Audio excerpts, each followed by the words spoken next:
from the studios of WMFE in Orlando, Florida. This is the Space Exploration Podcast, asking the question, are we there yet? When it comes to human space exploration, we're on the brink of something big. We're going to Mars. Well, not right now, but in the not-so-far-off future. There's a lot of work that's going into sending humans to a completely different world. We have to build new spacecraft, design new spacesuits. We've got to answer the question, can humans live and work in space for the almost 3-year journey? And while they're there, how do you feed them? How do you keep them busy? Are they going to go crazy on the trip? And what can we expect when we get to Mars? What does the surface of the red planet look like? And can we even live out there and work there?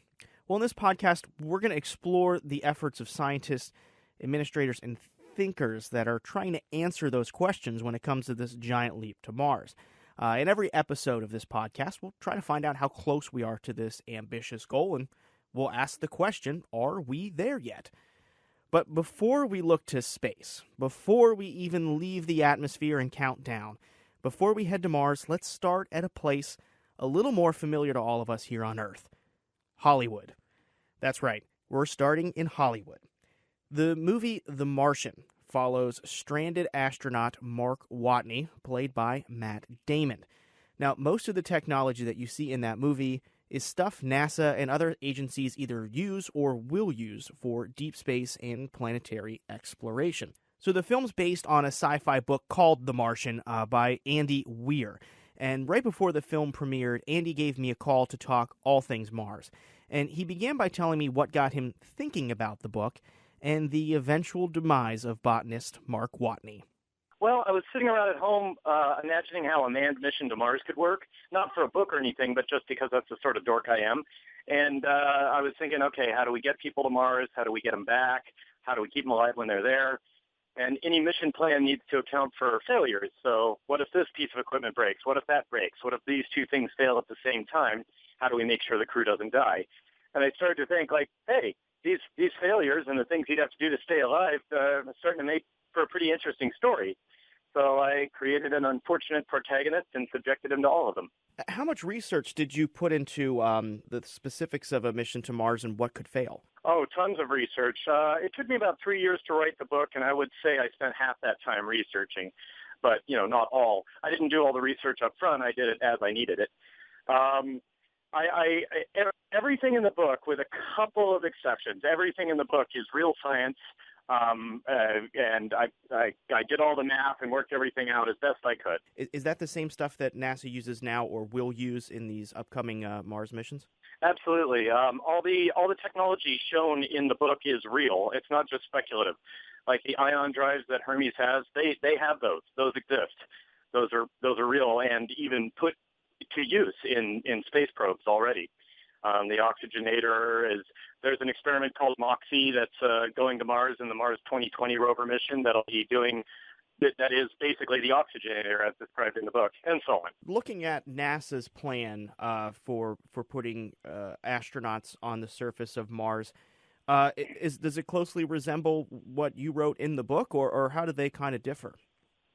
Well, NASA doesn't have a firm, they haven't decided on what's the best way to get to Mars yet. There are a few kind of competing ideas for how to get there and what the best approach is. My version is based heavily on a concept by Robert Zubrin called Mars Direct, which is the idea of where you basically have you have all the critical stuff on Mars waiting for you when you arrive. I made some changes. I made a bunch of changes, actually, to Zubrin's approach because he wrote that in the 1980s, and there's been a bunch of new technology invented since then, so I updated it. But that's a concept that a lot of people, including NASA, believe would be a good way.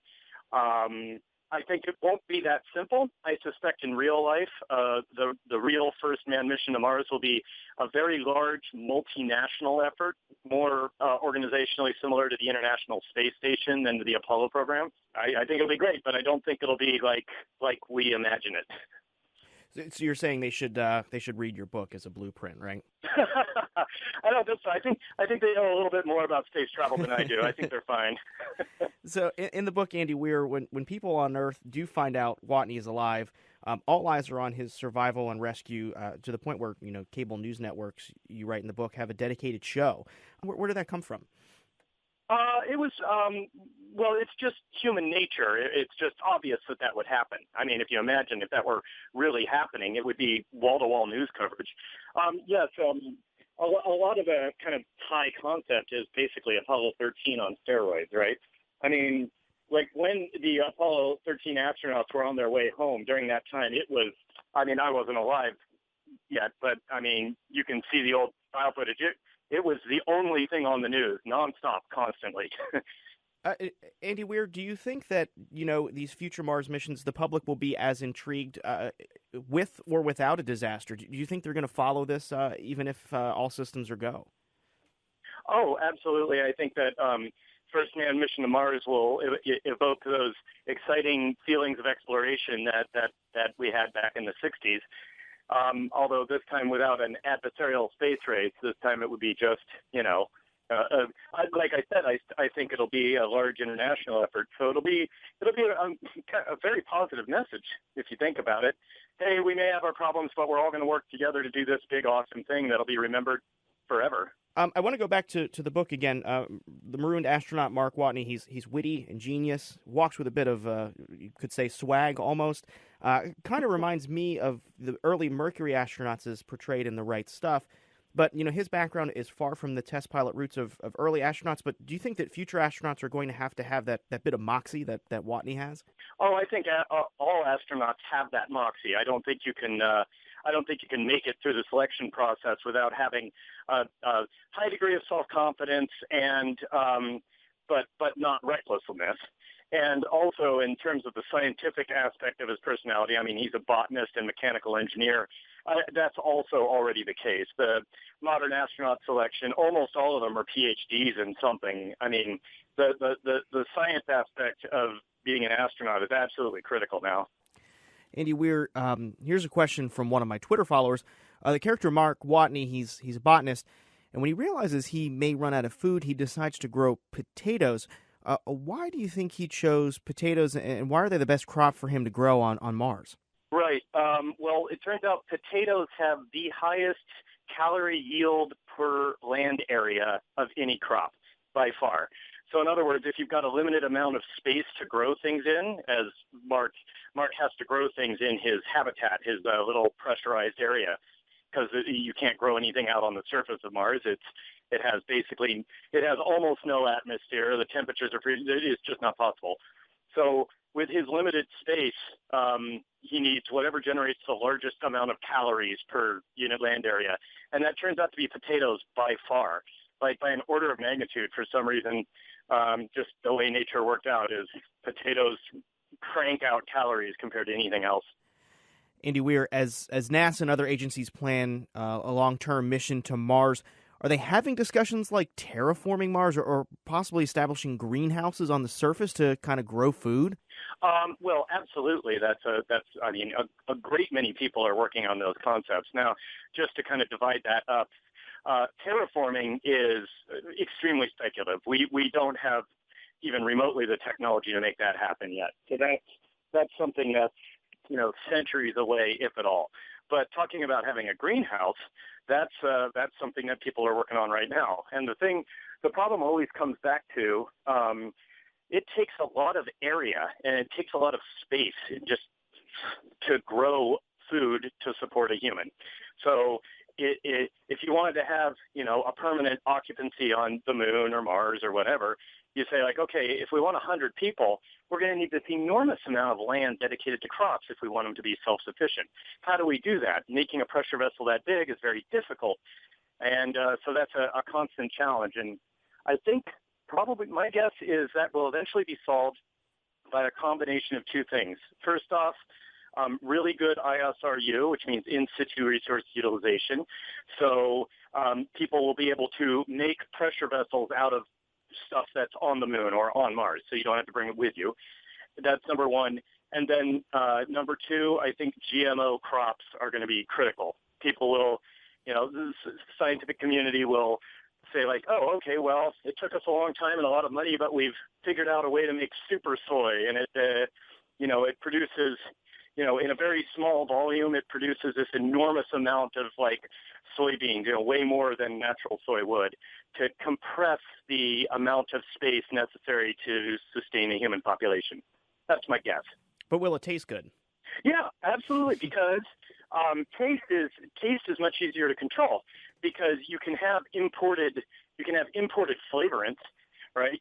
So it's like, okay, here's soy mulch, and then here we just need like 1 kilogram of concentrated flavorant, and that'll take care of a family's needs for years, and so that'll be an element of trade, right? And if you have a colony, you will have trade with that colony, and that's one of the things they'd be really interested in. So this movie received quite a bit of buzz on social media, and also the New Horizons flyby. That was the deep space probe that snapped photos of Pluto. That got quite a bit of traction in social media circles. Do you think the interest in space exploration is growing? Yes, I do, and I think that's reflected in the entertainment industry. Because remember, entertainment industry tends to follow current public trends. They'll make movies about whatever they think, people want to see. And we're seeing more and more of the realistic science fiction, or pseudo-realistic, whatever, kind of near-future space exploration stories like Gravity and Interstellar and now The Martian. And I think that, and these are big-budget movies with big talent, big directors, and I think that reflects a growing interest in the public eye about the space program. Plus which, I think just as Americans across the board, we're all a little butthurt that we don't have a manned program and we need the Russians to send us up to ISS. I think that kind of wounds our pride. We've all grown up with the idea of like, well, we're the masters of space. Well, now we're not. And people are like, can we go back to being the masters of space? That's an interesting point, where we're paying for rides up there. I mean, do you think that NASA can kind of, let's say leverage this public opinion to get some more funding? Funding is always the issue here. Can they use that? Always funding. Yeah, and absolutely. That's it's clear that they want to do that. They are heavily they're playing up. They're definitely taking advantage of the release of The Martian. They see it as an opportunity to really engage the public in manned spaceflight again. And they hope that that'll lead to more public interest, and more public interest usually leads to more funding. Or if it doesn't lead to more funding, it would lead to maybe less funding cuts. You know what I mean? Mm-hmm. Let me ask you this, Andy Weir. Your book, it was a self-published ebook at first. Pretty hard science fiction in there. There's quite a bit of hard science. Are you surprised at the reaction that this book has gotten, being picked up by a publishing house and now a major motion picture starring, some big names like, Matt Damon? And are you surprised that it took off the way it did? Yes, absolutely. When I wrote it, I was writing it for this tiny niche audience that I had at the time. I was posting it to my website, and I had about 3,000 regular readers that I'd accumulated very slowly over 10 years. And my writing was always highly scientific and technical and dorky. And so these readers are highly scientific, technical, dorky people like myself. And so I knew they would be very nitpicky on anything science-related, and I knew that they're the sort of people like me who want you to show your work. And so that's what I did. I wrote The Martian for them. It never occurred to me that it would have any mainstream appeal. I really still don't know what I did right. I mean, if you think about it, the book reads like a series of math problems, but still everybody seems to like it. So I'm really happy about that. I just wish I knew, what I did. So you could do it again, right? Yeah, right, exactly. What's kind of the process of translating that to the screen? Well, so what they did for the film, they didn't want to stop and explain everything and give you numbers. Otherwise, it would be it would kind of play like a classroom, informative video, right? Mm-hmm. So what they did was they are accurate to the science.